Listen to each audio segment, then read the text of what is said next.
Last week, I did a video that looked at the history of jazz. I discussed the sort of confusion of what actually is jazz, what we class as jazz after the year 1970. And from that, I started to discuss the problem of music education. Now, is music education a problem? Well, I've spent 30 years in music education, and this year, after a long time working in it, I exited it. Now, at the time I was in it, there was a number of things I probably would not have wanted to discuss. But now I'm out of it, I feel, especially having been able to sit back and look objectively about what was going on, that there's a certain number of problems inherent at the moment with music education.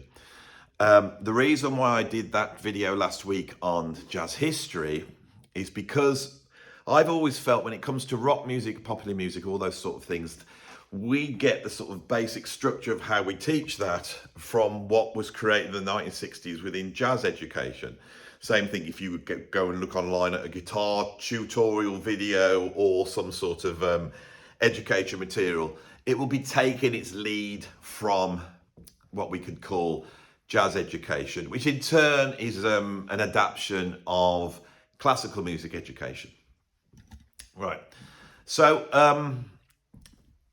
I want to talk about jazz music education. I want to talk about music education as a whole, and I want to sort of address some of the problems that are inherent in music education. And on this video, I'm going to start the other end. I'm going to come to jazz education at some point in the future. I don't know when it will be, but I don't think it's going to be today. I'm going to just look at some of the general problems with education and how they relate to music. We're going to go for a walk as well. I think I'm going to go for a walk around this place so we're just not stuck here. Where shall we go? I think this door's locked, isn't it? Oh no, we can go through to here. So I'm in an old carpet factory here, and all these different rooms once had different purposes. It's been repurposed at the moment into something else. I'm here because I want to be involved in the educational aspect of it, especially around the creative subjects. I no longer think of myself as being a music teacher. I see myself as being a creativity teacher, and how that relates to all sorts of different approaches to creativity, and also how that relates to the internet, social networks and all that type of stuff. That is what I feel we need to be teaching on our courses. And this requires an integration between the subjects, and that's one of the things that's not going on creatively. But before we get into that, let's just cover a few things. There's a widely held belief that education is there to help you get a job. Now, I don't accept that. I don't think education is there. I believe education is there to pass on the knowledge from one generation to the next. We don't know what knowledge will be useful in the future, and so we need to pass on all the knowledge that we know, and that knowledge has to be reasonably objective, right? So we don't want to get ideologically captured by a certain way of seeing the world. We need to be able to examine all different philosophical, ontological, epistemological ways of understanding the world around us. That's the first thing. So we have that problem there with seeing all education as being vocational. The next thing is the fact that we have changed the way we examine. Now, what you should have in an education establishment is the student goes in, they are taught stuff they don't know, right? There's no point in teaching them stuff they know. You teach them stuff that they don't know. And once they've learned what they don't know, you have to test them to see whether they know the stuff they know. Now, knowledge, right, what we can know, that is what we mean by epistemology. And there's a debate about what we can know. When you're teaching creative subjects, what it is it to know about creativity? Now, I believe fundamentally that is what you should be learning. But what instead happens is you start to teach the skills that are associated with knowing about creativity. And those skills are methods which will help you to be able to take your creative ideas in when they are not formed and form them and then put them out into the world. Okay, that is one of the jobs. So we have now got an education system that sees itself as being vocational and is teaching skills which are the skills that you would need to work in that industry. That's the assumption that's going on, and there's a lot of discussion around that. I'm now down by the River Stour in my hometown, and behind me is one of the earliest carpet factories that happens to reside on this site. It's an absolutely beautiful place here, and there's levels of, what's the word, when you walk around this place, there's all these different historical levels, and I feel this is what's inspiring me to look at the river. Look at that. Isn't it incredible? And this building, my God, look at that. Right, this is inspiring me to think about cultural epochs, think about time moving on. The fact that this river has run through here far more longer than that factory has been here, but that factory has been here far more longer than I have been here, right? And so we need to be able to roll with the punches. We need to be able to change. And I believe that's what we really need, because we are going into a cultural epoch. I was trying on this video to systematically go through what was in my mind in terms of education. And I walked down to this bit, and this is essentially here. This is aesthetic. It's aesthetic, if I can say that word. And it has an effect on me. And I say something different to what I was going to say. And suddenly I become aware of time and space. I become aware of human beings existing in that space and having to change. I become aware of the beauty of this place, but this beauty is born out of the function of trying to make carpets. And then there's no longer a need to make carpets, and time moves on and things decay. And you see the cultural epoch, it moves from one to the next. And what we have here is the product of the Industrial Revolution that happened here in the United Kingdom. Now, it's quite arguable that epoch lasted from the 18th century right up to quite recently. But with the advent of digital technologies and a whole host of other things, we are moving from one cultural epoch to another, and it's very painful. And we can see the effects of that absolutely everywhere. And I believe when you move from one to the other, the key thing that always identifies that shift first is what the creative people are doing. And what the creative people do is they do something new. And in doing something new, they inform science, technology, philosophy. It comes first in the arts.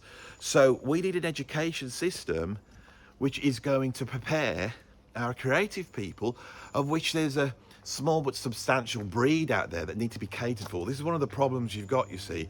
Human beings are creative species, and you have to cater for those creative people.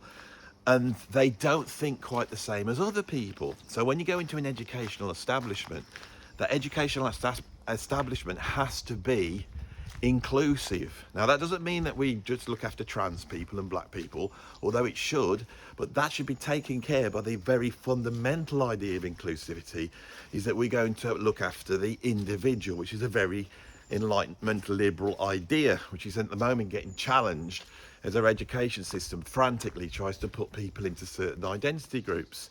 And that is without the doubt the case.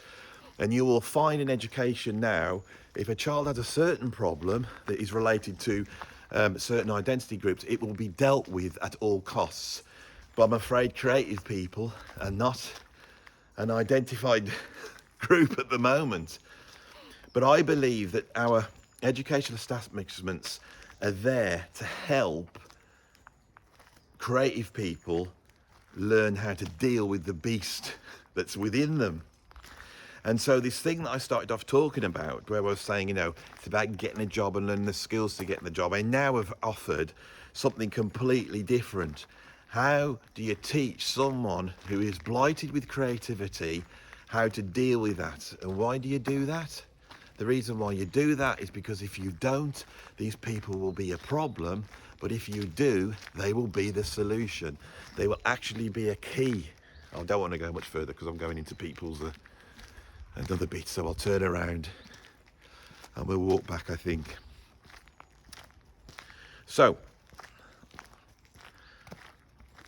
student comes in, you teach them stuff. You have to decide what that stuff is. I think we're teaching them the wrong stuff. We need to teach them about creativity. The technical stuff does not matter anymore. Teaching people how to use digital audio workstations or put on a gig or play the Lydian flat 7 scale, that is all related to what you want to achieve creatively, okay? And that stuff's all out there. I don't think the colleges need to teach that anymore. They're very specific skills that you can go out and find out for yourself. What they need to do is be organised from above. Now, as I say this, right, what you'll have is that people in education will be going, well, that's how the music courses work. And to some extent they do. And quite clever people have structured these courses and they've identified that is the way to do this. But the problem is they will not consider within that the aesthetic itself. The idea of the aesthetic has been polluted by certain postmodernist ideas that believes almost like dogmatically that the aesthetic is entirely subjective. This is something that comes out by very, very clever people on my channel all the time. People go, this is subjective, this is subjective. What I will often do then will bring up a moral. So I would say, is murder, is that subjective? And they go, no, that's not subjective. But in effect, morals about what we think are right and wrong. And what we think are right and wrong, right, are either God-given, right? And if they're God-given, that means they adhere to an idea of being beautiful or not. And if there's this idea of beauty, then aesthetics is entirely objective if you believe in God, and it is the work of God that you see around you. If you're an atheist, then you believe that human beings negotiate their morals and they are entirely created by what we think is good or bad, or right or wrong, or beautiful or ugly. And so either way you look at it, we can see, I need to sit down, I think. Where should we go and sit down? I'm just walking around the same bit like a caged tiger. I'm very stressed out today. And I think that's what's informing this talk. There's all sorts of things going on in the background that I can't get into. And I think here, what you're seeing is I am cathartically using my YouTube. There's a lot, I can't get my breath because I'm very stressed out. There is a lot of anger underneath all this. I'm not cracking that many jokes. And the reason I decided to walk is because I knew I wouldn't be able to sit still, but now I'll be walking around a little bit with this disturbed breathing I've got. I'm gonna have to sit down and get my breath back. This is the nature of creative people. Creative people actually, they deal with their emotions and their feelings, and because of that, their feelings can be pretty intense. I know mine are. Let's have a sit down on one of these chairs here. Oh, it's nice to be outside. It's nice to have some fresh air. I really want to deal. My hand's getting the shakes as well, so I'm sure you're wondering why the camera is wobbling about. But I don't know. I feel that we need to nurture our young people for the future. And we need to nurture them in a way that will prepare them for the future. We shouldn't be preparing them for jobs. We should be preparing them for the future. And creative people need to be taught how to control their creativity, because it is a wild beast. They need to know how to tame it and use it to their own ends, rather than it becoming a demon that actually attacks themselves. Because the creative gene, or the creative way that's in a creative person's head, because everybody's creative, you see, but some people are born creative, and it's a different things. Creative people, non-creative people, when they are creative, because they're trying to solve a problem, they're problem solvers, and once that problem's solved, they're very happy because they've solved the problem. Creative people aren't like that. They don't like everything being on an even plane. They need problems, and when they haven't got problems, they'll go looking for problems. And that is what creativity is. It's solving problems that don't actually exist. This is a thing. creative people will identify something that no one else has even thought of. I'm on about the scientists and technologists and the artists. They solve a problem that nobody knew was there. You know, there's that that there's that statement which is like skillful people aim at the target and hit it, but creative people are aiming at a target you can't see, and I really believe that is the case. And our education establishments need to do that now. I am talking around this and I'm firing off on all sorts of different directions and going all over the place with this topic. The thing I wanted to address to here on this video is, which I tried to get to earlier on, is this idea of examinations and tests, that you're testing the knowledge. I wanted to bring up the idea that we need to question what the knowledge is we're teaching or what knowledge is. We need to go back to that, and the reason is because we're at the end of this one cultural epoch and we're entering another cultural epoch, and everything around us is decayed. Beautiful in some cases, but decaying and not fit for purpose. That is what life feels like, which I think is why it's like quite interesting to be here. I'm going to make a move back to my studio now. So when you have an examination,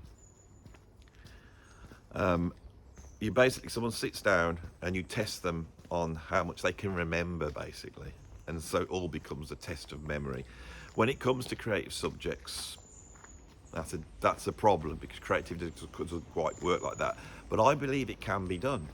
You know, if somebody purports to be a musician, why not just take them into a room and sit them down and make them do something creative? And that could be whatever you want it to be. If you are jazz educationists, then stick a chart in front of them that they haven't seen before and get them to improvise through the chords, if you think that that's of value. And I don't, and I'll be challenging that on some other videos. But that is no longer what we do. And the reason is because this idea of inclusivity has taken certain psychological states which are linked to identity, and it says if you are, say, dyslexic, then you have an issue reading the exam, and that's not fair. And that's true, it isn't fair. If you've got, say, ADHD, then that will affect you. And so we have moved away from the good old strict exam that you walk in and do, because there was a massive problem with those, and we just outlined them. And what we swapped them with is a combination of coursework, written tests, all sorts of different things, right? That's not the problem. The real problem here is the fact that in colleges, they've also been tested. Nobody trusts a teacher, all right? And I saw in education that my actual subject knowledge didn't matter. What I thought didn't matter. The way you assessed a student was not based upon my knowledge or what I thought. It was based upon the fact that they'd done the work and you sent the work in, and then that work was internally verified, externally verified, and then all your success rates, the marks you got, the pass, merit, fails, distinctions, all that sort of stuff, how many people passed, how many people didn't pass, how that links to attendance, that all became the thing that they measured it on. And teachers moved from not being educators to being examiners. And not only examiners, but statistical data gatherers. And that is why the subject knowledge doesn't matter anymore. And I'm pretty sure if the colleges and schools carry on in the way they do, you will end up in a situation where the courses will be online, the students will log in, there will be someone sat in the corner getting paid less just to basically work as a librarian as they work through the course. It will be basically like learning stuff off YouTube, except that it will be measured, and it will be measured using the things that I'm talking about. Now, what happens when you measure and it doesn't quite come up to scratch? What happens then is that the educational establishments get penalised. And so what's happened over a number of years is, I'm afraid, cheating has reared its ugly head as people and teachers make sure that the students pass the course. There's a number of people I know that teach in degree level places, and they've gone into work in such a place, and they've been told by the powers that be that nobody fails. Right? That is the mantra of modern education. Nobody fails. Okay? Now, within that, the good teachers will manage to get the work out of the students. But I can remember someone cracking quite a dark joke once when on one of our courses we had someone die, and it was terrible, and everyone was all really upset. And then somebody turned around and said, "Oh, I suppose they won't pass the course then." And that joke related to what it is like in modern education now. And so when you add all this up, these courses aren't fit for purpose. Now, I'm going to be going into great detail on this channel about this.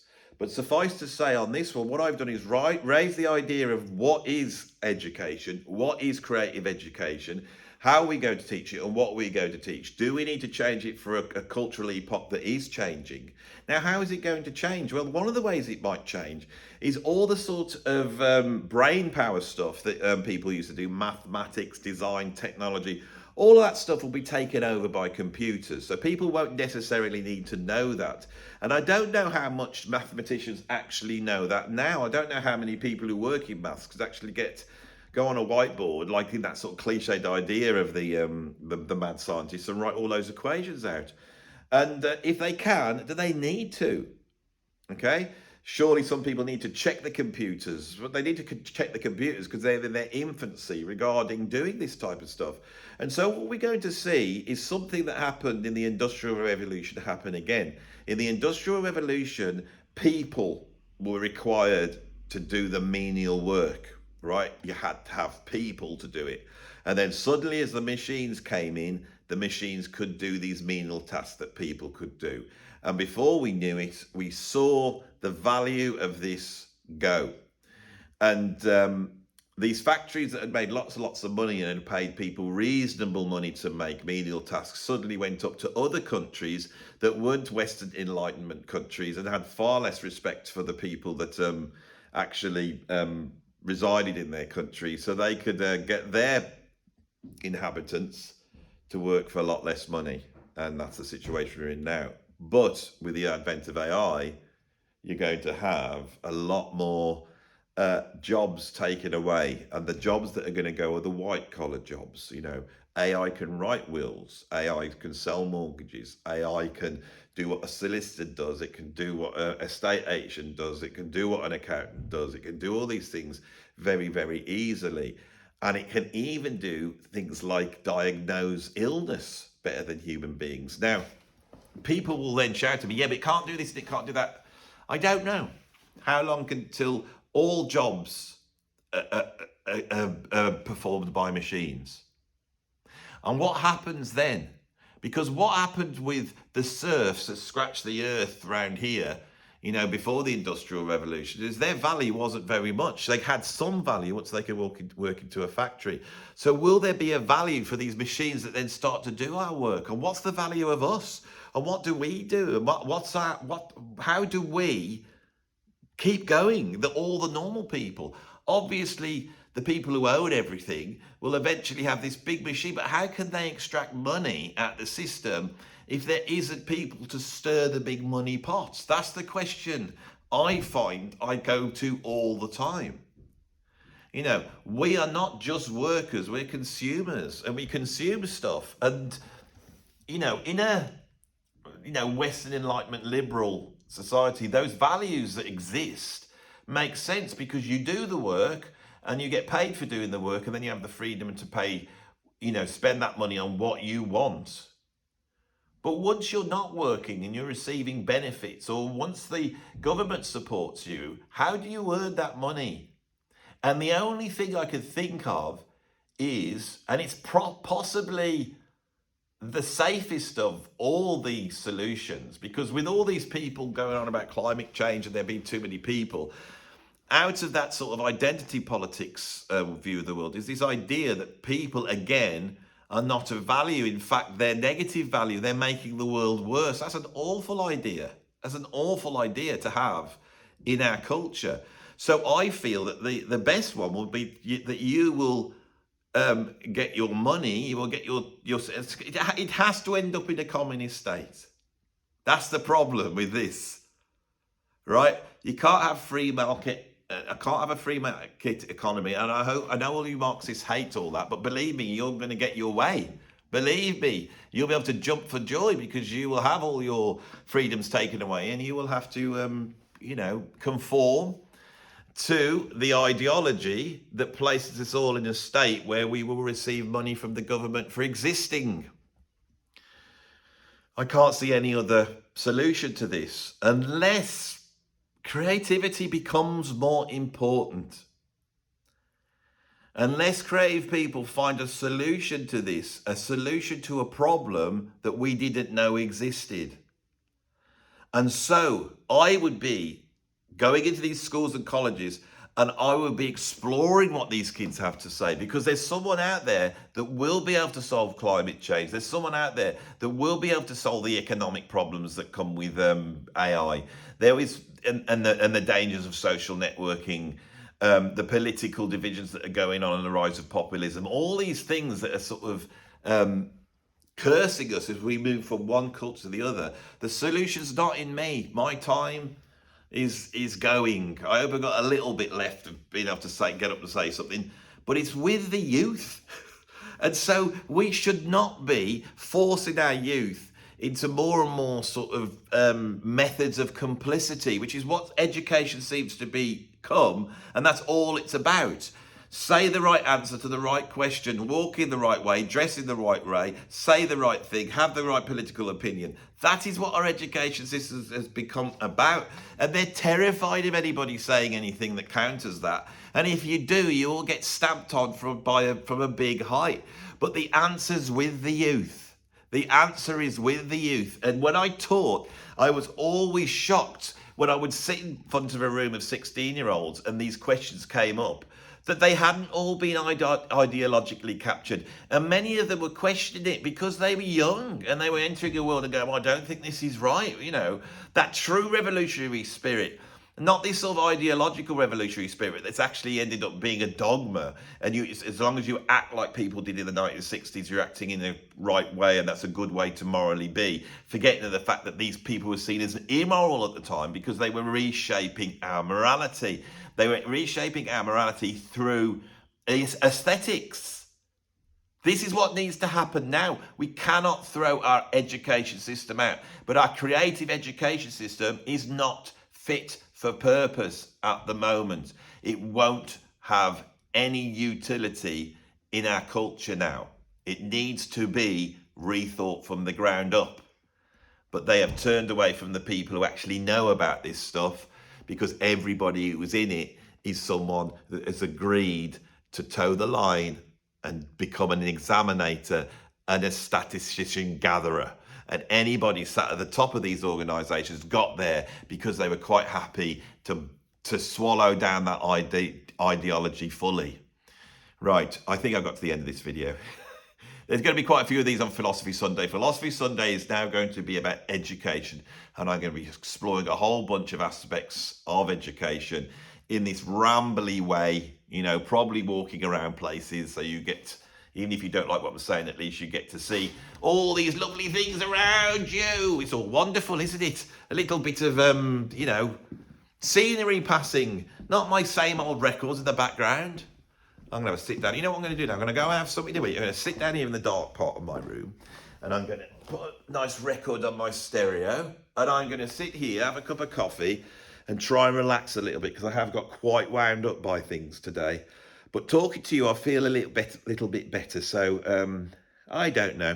Not really done a video like this before, but I'm a creative person, and that's what I like to do. So you've seen something different today. If you liked what I did today, like it. And I will know you like it, and I'll do more. Also the views will tell me that. If you also like this, you can subscribe. I will know that this is the right thing to do. If it's not, I won't do it again. If you want to support me in my nervous breakdown, then you can go to Patreon, and you can join all of us. We're all having nervous breakdowns over on Patreon. It's a wonderful place. And if you want to support me financially, then you can do that as well. And the link is down below in the description. Here, on this ground, I want to bring this factory back to life. I want to help the charity that oversees it to bring it back to life. And the way I want to do it is by, rather than churn out carpets, I want it to churn out creative vibes, and so does everybody else who's here. And so we're trying to get this place off the ground. I love the dilapidatedness of this because it's so beautiful. This room is so beautiful. It's a wonderful space. There's wonderful people coming down, and the creative people, when they come down here, it's like a quiet heart in the town, and they feel relaxed, and it's attracting creative people. And if I could end up in the latter years of my life residing here and meeting anybody who wants to come down and sit down and have a chat about creativity and helping them move forward, that would be a wonderful way of spending this part of my life. And I hope I've got many years to do that too. So if you want to support us in this idea, which is the fundamental idea behind my channel, this is where we've ended up. I'm not trying to just come on here and become a big successful YouTuber by reviewing Genesis and Camel albums. I want to do more than that. And I think a lot of people here are because of that. So if you want to support the charity, you will go down into the description and you will see a link to the Jellyman's Heritage Arts Charity. And if you could stick a few pennies in there, it will help us get off the ground. I'm done. I'll see you on the next video.